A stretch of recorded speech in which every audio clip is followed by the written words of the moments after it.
masih 25 tahun tapi dia udah kena gagal ginjal. Nah, itu kira-kira kenapa itu, Dok, bisa terjadi seperti itu? Sebenarnya ya untuk faktor resiko menjadi gagal ginjal itu memang sangat banyak ya. Mungkin yang pertama dari penyakit autoimun itu bisa SLE atau systemic lupus erythematosus. Misalnya dari lupus itu kan menyerang autoimun, yaitu tubuhnya itu diserang sendiri oleh imunnya sendiri. Imunnya itu menyerang tubuhnya sendiri. Salah satu organ yang diserang adalah ginjal. Seperti itu. Mungkin yang kedua bisa jadi karena yang paling sering itu adalah lifestyle ya. Mungkin ya merokok, kurang istirahat, alkohol, kemudian kurang olahraga. Dokter setelah menyebutkan jamu itu bisa jadi salah satu pemicu ya, Dok ya. Itu kenapa, Dok? Karena selama ini kan jamu sehat ya, Mbak ya. Iya, sehat. Mungkin badan sehatnya kalau misalnya kita itu bikin sendiri. Mungkin kita merebus kayak jamu-jamuan rempah kayak jahe, kunir itu masih oke. Tapi kadang di luar sana jamu pegelinu sih paling sering itu nanti ada campurannya, biasanya campuran steroid. Nah, itu yang nggak boleh. Atau ini bersoda, atau misalnya ini ya, ada minuman-minuman yang bikin kayak kita kuat, kita jadinya bisa, terutama kalau misalnya berkemudi jauh. Nah, itu kan ada minuman-minuman botol-botol yang seperti itu. Nah, itu juga memperberat kinerja jantung sih. Halo Tribuners, jumpa lagi bersama saya Septiana Eka dan rekan saya Samuel Leonardo dalam podcast Malang Live. Live. Kali ini kita akan membahas tentang cegah gagal ginjal di usia produktif bersama narasumber Dr. Riza Maulida selaku Dokter Umum RSU BRI Medika Malang. Assalamualaikum warahmatullahi wabarakatuh, Dokter.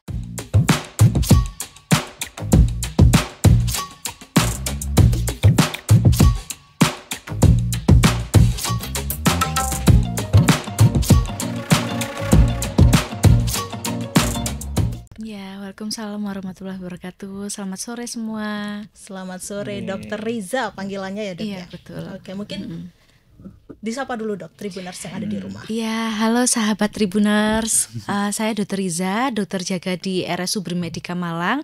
Pada sore ini mungkin akan sharing seputar gagal ginjal karena trennya sudah mulai geser nih ke usia muda. Jadi biar ada gambaran sedikit tentang apa itu gagal ginjal dan kapan sih kita tuh harus berobat, seperti itu ya. Oke, apa sih gagal ginjal dan kapan seharusnya kita berobat ya, Dok? Nah, Iya, sebelum betul. kita melangkah lebih jauh lagi pembahasan dari gagal ginjal ini, Dok, mungkin bisa dijelaskan terlebih dahulu apa sih gagal ginjal itu kepada Tribuners yang ada di rumah? Oke, gagal ginjal ya. Gagal ginjal itu adalah di mana suatu penurunan dari fungsi ginjal itu sendiri. Nah, fungsi ginjal yang dalam bahasa apa ini? Dalam berperan pada apa? Misalnya ada pertanyaan seperti itu. Dalam dia membuang racun dari darah kita. Jadi kan banyak zat-zat yang memang tidak diperlukan, limbah, cairan yang berlebihan. Nah, itu seharusnya dibuang dengan baik oleh ginjal. Namun ada saatnya dia gagal yang mana fungsinya itu menurun sehingga menyebabkan gagal ginjal itu sendiri. Gagal ginjal sendiri ada dua macam, yaitu akut dan juga kronik. Kalau misalnya akut itu terjadinya secara tiba-tiba. Secara tiba-tiba biasanya karena ini saat kita ada nih kontes nge-gym misalnya, di mana tubuhnya harus kering untuk menunjukkan otot-otot. Nah, biasanya ada penurunan dari konsumsi cairan, akhirnya bisa jadi menyebabkan gangguan elektrolit dan ketidakseimbangan dari cairan, bisa ke gagal ginjal akut, misal seperti itu. Kalau gagal ginjal kronik dia lebih ke proses yang lama, kronik progresif, waktu yang lama, misalnya karena dari banyak macam sih, nanti akan kita jelaskan lagi. Bisa jadi karena obat-obatan yang lama, atau biasanya karena darah tinggi, seperti itu, karena lifestyle yang tidak baik, seperti itu sih. Jadi memang ada dua ya, akut sama kronik. Jadi yang akut tuh disebutnya akut kidney injury, kemudian kalau yang kronik itu ya gagal ginjal kronik, kidney disease, seperti itu. CKD. Itu ada dua tipe gagal ginjal Iya, tadi ya, betul. Dok ya. Nah, terus juga beberapa hari ini kan terseliweran tuh di media sosial, ada ternyata masih muda, Mbak.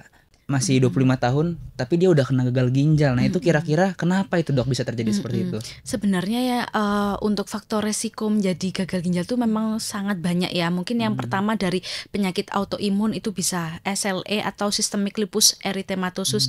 Misalnya dari lupus itu kan menyerang autoimun, yaitu tubuhnya itu diserang sendiri oleh imunnya sendiri. Imunnya itu menyerang tubuhnya sendiri. Salah satu organ yang diserang adalah ginjal. Seperti itu. Mungkin yang kedua bisa jadi karena yang paling sering itu adalah lifestyle ya. Mungkin ya merokok, kurang istirahat, alkohol, kemudian kurang olahraga, gaya hidup yang tidak baik. Misalnya dari makanan-makanan tinggi natrium, tinggi gula, misalnya suka junk food, pizza, sosis, kemudian kentang kemasan, makanan instan, mie instan, nugget, seperti itu. Kemudian jarang banget minum air putih atau bahkan alkohol gitu, seperti itu. Jamu-jamuan atau suplemen, atau bisa jadi memang karena diabetes, karena hipertensi, karena ya tadi ya merokok, kemudian bisa jadi karena lagi ada peradangan ginjal yang terus-menerus. Misalnya peradangan ginjal pyelonefritis, seringkali itu karena infeksi saluran kemih yang naik ke atas. Jadi infeksinya naik ke atas yaitu ke ginjalnya. Bisa jadi karena itu, atau mungkin ada kista pada polikistik renal atau kista pada ginjal. Sebenarnya memang masih banyak faktor risiko lain sih, atau mungkin ganggu anatomi ginjalnya, misalnya ginjalnya hanya satu, seperti itu. Nah, itu masih bisa jadi banyak faktor sih. Berarti banyak banget ya semua penyebab dari gagal ginjal itu sendiri. Berarti kita harus mengurangi junk food, makanan-makanan yang kalau misalnya anak-anak yang SD sudah cuci darah itu paling banyak sih yang karena konsumsi yang minuman-minuman botol atau saset seperti itu. Minuman-minuman kemasan itu ya, dokter ya. Mungkin di rumah sudah dicegah oleh orang tuanya, tapi di sekolahnya nah itu yang agak susah. Mungkin ya karena masih diberikan uang jajan kayak gitu. Jadi bisa menyelip secara diam-diam, seperti itu biasanya kasusnya. Nah, ini juga nih, Dok, ada timbul narasi jamu, Dok. Tadi kan juga dokter setelah menyebutkan jamu itu bisa jadi salah satu pemicu ya, Dok ya. Itu kenapa, Dok? Karena selama ini kan jamu sehat ya, Mbak ya. Iya, sehat.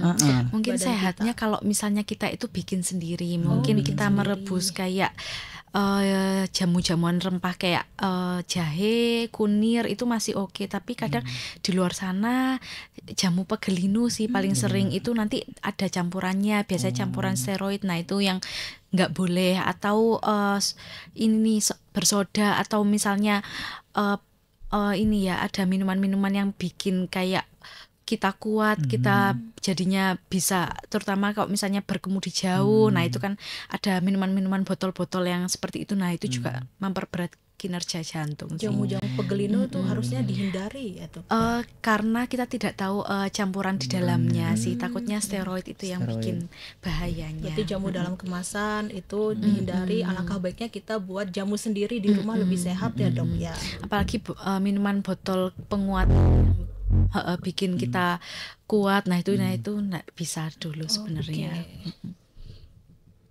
Nah, kira-kira nih, Dok, bisa gak sih, dokter bisa membedakan antara gagal ginjal yang sehat dan tidak sehat tuh? Seperti apa ginjal yang sehat dan tidak sehat itu kepada Tribuners ini mungkin kita sekalian untuk screening kapan sih kita itu harus berobat ya. Kita lihat, apa ya ciri-cirinya aku tuh ginjal aku sehat atau ginjal aku tidak sehat. Nah, itu mungkin dilihat dulu dari kita pipis ya, berkemih ya, karena ginjal itu nanti ujung-ujungnya adalah saluran kemih. Nah, orang sehat, orang normal itu paling enggak urinnya itu lebih ke bisa bening, bisa kekuningan, tapi tidak yang kuning keruh ya. Mungkin kuning keruh bisa jadi mungkin kayak kurang air putih aja bisa jadi. Tapi biasanya kalau dengan ginjal yang tidak sehat, nggak hanya kuning keruh, tapi mungkin dia juga berbusa, dia juga berubah warna, mungkin jadi kecoklatan atau bahkan kemerahan. Yang mana kalau dicekkan lab, ternyata berbusa ini karena ada protein yang mana harusnya dia itu, protein itu kan komponennya termasuk besar ya. Protein albumin itu urobilinogen itu harusnya nggak bisa keluar dia itu keluar lewat urin tuh harusnya nggak boleh, harusnya dia itu terfiltrasi atau tersaring dengan baik di glomerulus, suatu bagian dari ginjal nefron gitu ya, harusnya itu nggak keluar, tapi ini kok keluar. Kemudian komponen darah eritrosit harusnya nggak ada itu warna-warna merah itu. Jadinya harusnya ya merah ini nggak keluar. Kalau misalnya keluar berarti kan ada kebocoran halus, gagal filtrasi oleh glomerulus seperti itu. Mungkin dari pipis ya, pipisnya jadinya berbusa, kemudian warnanya jadi kecoklatan atau ada bahkan ada darah kayak gitu. Kemudian kalau pipis kadang-kadang sering frekuensinya, kemudian nyeri juga. Nah, sering mengalami ISK. Nah, bisa jadi salah satu faktor resiko. Kemudian ditensi karena tubuhnya berlebih berat badannya, tensinya kok tinggi terus. Kemudian gampang lelah, kemudian kulitnya kadang-kadang sering gatel, sering mual, muntah, lemas kayak gitu, sering naik turun demam, nggak jelas penyebabnya kayak gitu. Kemudian dilihat badannya, ternyata ada bengkak nih di wajah, di kelopak mata atau di tangan atau di kaki, berarti ada kegagalan ginjal nih dalam mengeluarkan cairan yang berlebihan misalnya kayak gitu. Kemudian kalau dicekan lab, nah kalau misalnya berobat kayak gitu biasanya kita langsung cekan lab, mungkin fungsi ginjalnya, darah lengkapnya kita lihat, urin lengkapnya seperti apa. Kemudian ternyata waktu dicekan ada namanya filtrasi glomerulus, ternyata kok lemah, kurang dari 90, bukan lebih tapi kurang dari 90 mili. Berarti kemampuan ginjalnya menyaringnya udah lemah nih, terus ureum kreatinnya kok sudah tinggi nih kayak gitu. Dicekan pipis lengkap, urin lengkap itu, kok ada proteinnya ikut keluar, albuminnya ikut keluar, kemudian eritrosit ikut keluar, urobilinogen ikut keluar, albumin ikut keluar. Berarti kan ada bocor halus yang mana harusnya dia terfiltrasi dengan baik. Seperti itu sih kalau misalnya udah tanda-tanda gagal ginjal. Kalau misalnya ginjalnya aman, sehat, ya kebalikannya berarti nggak ada itu semua, nggak ada bengkak, pipisnya juga aman aja, nggak ada masalah kayak gitu, nggak gampang capek. Tapi kalau misalkan gagal ginjal yang sehat itu katanya kencingnya itu berwarna putih ya dok ya, kayak jernih bisa gitu. lebih bening sesuai apa yang kita minum. Kalau misalnya masih kuning nih, mungkin habis puasa atau intermittent fasting gitu, atau puasa Ramadan, ya coba sih nanti di gelontor minum waktu buka kita coba sih, ternyata habis itu bening, ya udah berarti oke aja. Berarti nggak selalu perubahan warna terhadap kencing itu membuktikan ginjal kita benar rusak atau enggak ya dok? Soalnya ada faktor lain, misalnya tadi tekanan darahnya stabil, body mass index atau berat badan kita juga oke gitu ya, berarti ya oke aja. Soalnya biasanya tubuh yang gemuk itu secara teoritis di jurnal American yang hypertension itu akan, kalau tubuhnya gemuk terus tensinya akan naik. Nah, tensi yang naik itu menyebabkan pembuluh darahnya di ginjal itu juga berkurang, akhirnya fungsi kemampuan ginjal untuk penyaringan juga akan menurun. Berarti tanda-tanda yang paling akut gitu Mbak, kalau misalkan ini stadiumnya udah berat ini itu dan harus diperiksa itu apa? Nah, itu, kalau untuk lihat stadium dari ginjal itu sebenarnya ada 5. Stadium 1, 2, 3A, 3B, 4 dan 5. Itu lihatnya dari GFR. GFR itu adalah fungsi glomerulus dari filtrasi. Itu dilihat dari usia, jenis kelamin, kadar ureum dan kreatin, itu fungsi ginjal kayak gitu. Jadi kalau misalnya stadium 1 itu GFR-nya masih baik, itu lebih dari 90, tapi nggak ada keluhan apa-apa, cuma ini aja gangguan struktural dari fungsi ginjalnya itu, tapi masih oke, itu bisa dikategorikan 1. Kemudian kalau stadium 2 mungkin GFR-nya dari 60, kalau misalnya 3A, 3B nanti menyusul ya, ada yang 45, 30, 15. Biasanya kalau butuh gagal ginjal terminal itu stadium 5, itu yang mana GFR-nya kurang dari 15, seperti itu sih.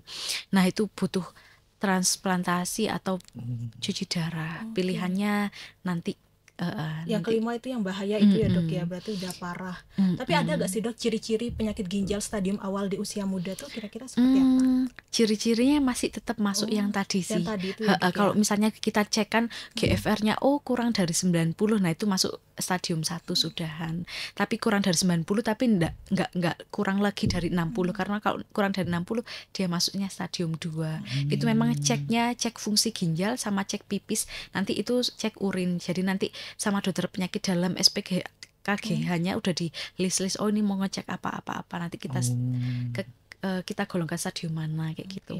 Untuk cirinya masih sama, mudah lelah, letih, mual, muntah gitu, sama bengkak-bengkak, sama kayak yang tadi awalnya. Stadium mana-mana itu mirip, cuman nih kalau yang kelima ini sudah badannya udah nggak kuat pastinya, sudah bengkak semua juga. Nah itu ada hubungannya dengan asam urat nggak tuh dok? Iya benar, kalau asam urat itu penumpukan asam urat yang terus-menerus itu lebih menyebabkan ke batu ginjal. Nah, itu batu ginjal itu juga menyebabkan peradangan pada ginjal. Kalau misalnya lama-lama tertumpuk ya pasti bisa jadi salah satu faktor risiko, tapi memang tidak semua pasien dengan hyperuricemia, yaitu asam urat yang tinggi itu bisa menyebabkan ke arah sana. Ya memang paling enggak memang harus diterapi dulu, kemudian diturunkan proteinnya, kemudian dikurangin yang terbuat atau mengandung dari kacang-kacangan, termasuk kayak kacang kedelai, kacang-kacangan semua ya, bumbu-bumbu kayak bumbu pecel, bumbu gado-gado, bumbu tahu telur, tahu tempe itu juga masuk karena kacang kedelai produknya ya memang harus dibatasi. Sayuran hijau kayak kangkung itu memang harus dibatasi untuk asam urat ya. Tapi asam urat itu masih bisa dikontrol dengan obat sih, masih bisa dikontrol dengan terapi, dan nggak semudah itu membuat langsung gagal ginjal. Mentok paling ya yang batu ginjal itu kalau menumpuk. Tapi batu ginjal ya tetap bisa jadi peradangan, apalagi kalau hiperuremia digabung sama diabetes, digabung sama hypertension, hyperkolesterol lah itu jadi ya faktor risiko juga. Hyper berlebihan itu nggak boleh ya. Boleh. Jadi harus kurang-kurangi makan kacang-kacangan kayak gitu ya dok ya. Betul. Oke, nah ini ya dok ya, tadi dokter bilang kalau misalkan sudah masuk stadium 5 nih harus cuci darah ya dok ya. Cuci darah atau transplantasi boleh. Transplantasi darah ya. Transplantasi organ ginjal. Oke. Nah kalau misalkan stadium yang 1, 2, 3, 4 itu masih bisa terapi, cuman kalau 4 ini kan GFR-nya juga sudah mepet sama 15, bisa dipertimbangkan ke arah sana. Terapinya tuh apa dok kira-kira? Terapinya nanti terapi intervensi dari dokter SPPD KGH-nya. Jadi mungkin ya itu pembatasan dari cairan minumnya udah bolehnya cuma dikit, kemudian stop dari protein, kemudian dilanjutkan obat-obatan. Biasanya kalau sudah 4 ya kita observasinya di ICU sudah bisa. Tapi kalau misalkan pasien itu masih masuk stadium 1, 2, 3 tuh masih bisa ada kemungkinan sembuh gak dok? Biasanya susah ya, memang, tapi kalau udah gagal ginjal itu sudah nggak bisa disembuhkan, tapi masih bisa kita ini kontrol aja. Tapi kalau pulih nggak bisa. Pulih nggak bisa. Untuk mencegah ke-5 dengan obat-obat biasanya. Dengan obat-obat ya dok. Dibantu dengan obat-obatan. Berarti masih diperbolehkan obat-obatan untuk obat-obatan yang bisa untuk mencegah kerusakan ginjal lebih progresif. Misalnya dari hypertension ya, kita kelola hypertensionnya dengan baik. Soalnya kalau hipertensi kan memperberat banget fungsi ginjal. Oke, nah kalau untuk gagal ginjal stadium 5 ya dok ya, cuci darahnya tuh berapa kali sehari dok? Biasanya itu 2-3 kali dalam seminggu, dan itu sesinya 4 jam setiap kali sesi. Seperti itu. Tapi kalau lama-kelamaan ya nanti karena itu sering ya bisa menjadi ini infeksi pada akses vaskularnya itu sendiri.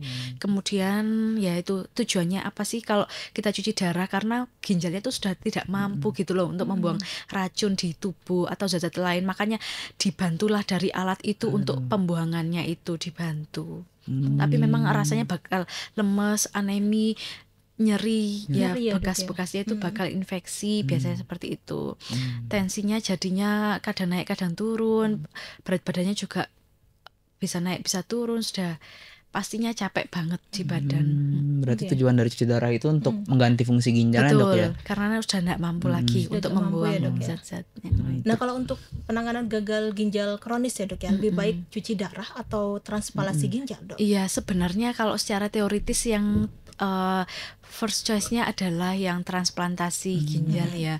Cuman ya itu dilihat lagi kondisi. Kadang kita syarat penerimanya itu kondisinya ada syarat-syarat khusus sendiri untuk kita bisa menerima dari transplantasi organ ginjal orang. Terus kemudian yang kedua, ginjalnya sendiri yang didonorkan itu harus ada, karena itu agak jarang juga ya yang bisa yang tersedia ya, yang ready.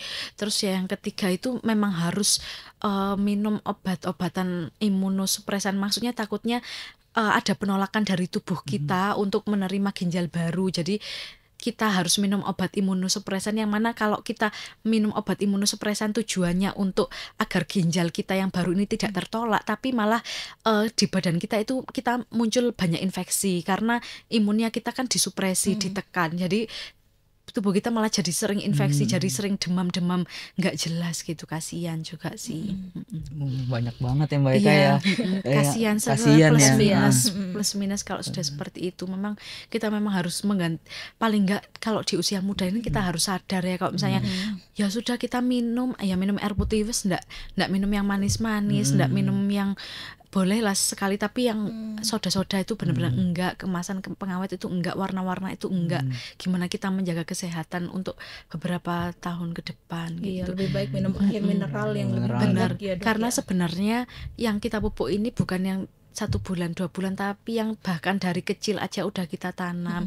Karena tubuh kalau udah terbiasa dengan dikasih manis-manis ya itu sudah mulai insulinnya sudah mulai ini jenuh juga untuk menstabilkan kadar gula itu sebenarnya dari kecil sebenarnya kecil, iya, pemaparannya.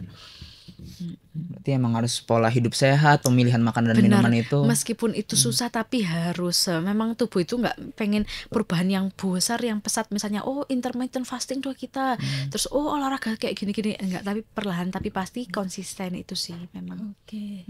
Tapi kalau resiko ya, Dok, ya, dan efek samping dari cuci darah dan transplantasi ginjal tuh ada gak, Dok?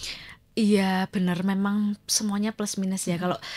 Kalau misalnya transplantasi itu memang paling baik ya, memang mahal di awal, tapi mahal di awal karena kalau misalnya hemodialisis misalnya enggak tercover oleh BPJS atau asuransi kesehatan kan, itu kan terus menerus. Nah itu biaya kan pasti bengkak, kualitas hidup pasien juga akan menurun. Kalau misalnya dengan transplantasi dia memperbaiki kualitas hidup pasien. Yang pertama memang operasinya yang 1 kali itu, tapi takutnya minusnya itu yang pertama penolakan, kedua penolakan dari tubuhnya sendiri untuk mendapatkan ginjal yang baru, terus mendapatkannya juga agak susah untuk donornya, terus syaratnya dari pasien juga harus terikuti syarat kesehatannya tertentu yang bisa menerima. Kemudian yaitu kadang tekanan darahnya yang bisa masih naik turun, kemudian adanya infeksi gara-gara minum imunosupresan seperti itu. Kemudian pasca operasi ya bisa jadi masih nyeri-nyeri. Kalau misalnya yang cuci darah yaitu biasanya ada infeksi pada akses vaskuler. Kemudian biasanya mental pasien tuh agak jenuh ya, badannya udah bengkak-bengkak atau misalnya kehitaman, kebiruan warnanya kalau misalnya pasien ini sih. Kemudian tekanan darah, mental itu juga memang harus dipertimbangkan karena memang sesering itu ya 3 kali seminggu, waktunya juga 4 jam sekali sesi.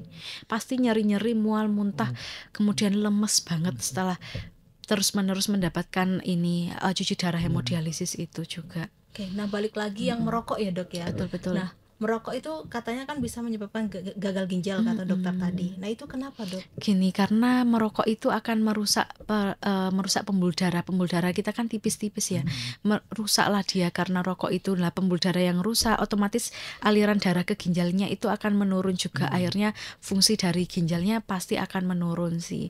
Memang merokok itu ya kemana-mana ya, hypertension juga, kemudian ke ginjal juga seperti itu. Oke, yang kita tahu kan merokok itu dapat menyebabkan kerusakan jantung gitu. jantung, Betul. paru-paru juga. Ternyata gagal ginjal bisa ya, Dok. Soalnya pembuluh darah ke jantung, aliran darah ke ginjal itu akan menurun. Akhirnya fungsinya akan menurun juga. Oke, nah mungkin dokter bisa berikan tips kepada Tribuners yang ada di rumah cara pola hidup sehat untuk menghindari gagal ginjal di usia muda atau usia produktif nih, kira-kira seperti apa, Dok? Mungkin yang pertama kita dari lifestyle ya, memang kita bergaul sama siapa, dengan lingkungan yang mana, lingkungan yang misalnya sama-sama suka nge-grab food yang nggak sehat, itu bebek misalnya goreng-gorengan, bebek, kambing, yang lain hyperkolesterolnya yang bikin tinggi, pokoknya kita dislipidemi itu arahnya nanti obesitas itu ya hypertension, hyperkolesterolemia, dislipidemi. Nah itu bahaya juga, antara bisa perlemakan hati, ginjalnya juga berat buat nyaring itu semua. Kemudian lifestyle yang buruk, misalnya lebih suka tinggi natrium, tinggi gula, itu kan memperberat kerja ginjal ya. Mungkin merokok, alkohol, tidak istirahat 8 jam per hari, air putihnya yang kurang dari 2 liter per hari, terus ya itu merokok, terus kemudian masih banyak faktor lain nih sih, seperti ini ya mungkin minum-minuman yaitu alkohol, itu kan Berarti memperberat, olahraga diperlukan nggak, bersoda. Dok? Iya, olahraga itu memang harus yang 3 sampai 5 kali dalam seminggu, minimal durantenya itu 30 menit per 30 hari. menit ya, Dok, ya. Berarti olahraga apa aja kayak jalan santai, lari, seperti Kemudian itu ya, Dok. dari konsumsi kita sendiri ya, selain berlemak itu ya yang instan kayak mie instan, yang sosis, nugget, frozen food yang seperti itu kan juga memang harus dihindari. Jamu-jamuan suplemen yang tidak jelas apa atau suntik-suntik pemutih itu kan gampang banget itu merusak ke ginjal, memperberat kerja ginjal. Seperti itu sih. Kimia-kimia berbahaya. Iya, yang berbahaya itu harus kita hindari. Padahal yang makanan disebutkan Bu Dokter ini enak-enak semua ini ya, nggak sehat ya, Dok, ya. Mungkin kita bisa pelan-pelan sih, memang harus ada yang dukung teman-temannya. Mungkin buah, sayur, serat Buah, itu sayur ya, mungkin sayur. kita bisa ini. Himbauan tuh Tribuners ya. Himbauan kepada Himbauan Tribuners yang ada di rumah, hindari makanan dan minuman yang nggak sehat ya, Dok, ya. Kita harus mengubah pola hidup sehat mulai dari sekarang ya, Dok, ya. Benar, mulai dari sekarang sih, soalnya yaitu. Jadi sahabat Tribuners jangan lupa untuk minimal medical check up ya, itu bisa dilihat. Kalau misalnya hasilnya waktu pertama kali ngecek itu oke, berarti bisa diulang 6 bulan lagi atau 1 tahun ke depan. Tapi kalau misalnya hasilnya udah ada perubahan, misalnya terkait urin lengkapnya kok kurang baik, fungsi ginjal ureum kreatinin kok masih kurang oke, atau kadar-kadar kolesterol, gula darah, nah itu bisa langsung konsul ke dokter penyakit dalam. Kemudian di rumah sakit kami juga sudah ada medical check up dengan lengkap dan bisa dikonsulkan ke dokter spesialis penyakit dalam. Ini tuh bukan penumpukan yang 1 bulan 2 bulan, tapi pasti progres yang lama. Mungkin kita bisa nurunkan berat badan dulu aja untuk stabil. Oke, terima kasih Dokter Riza atas waktu dan kesempatannya telah hadir di studio Tribun Jatim Network Malang ini. Karena durasinya sudah habis ini, Dok. Siap. Oke, Tribuners, sampai di sini dulu perjumpaan saya kali ini. Saya Septian Eka dan rekan saya Samuel Leonardo dan Dokter Dokter Riza. pamit undur diri dan sampai jumpa kembali lagi dalam podcast Malang Live episode berikutnya. Assalamualaikum warahmatullahi wabarakatuh. Dadah. Download Tribun X sekarang, menghadirkan lokal menjadi Indonesia.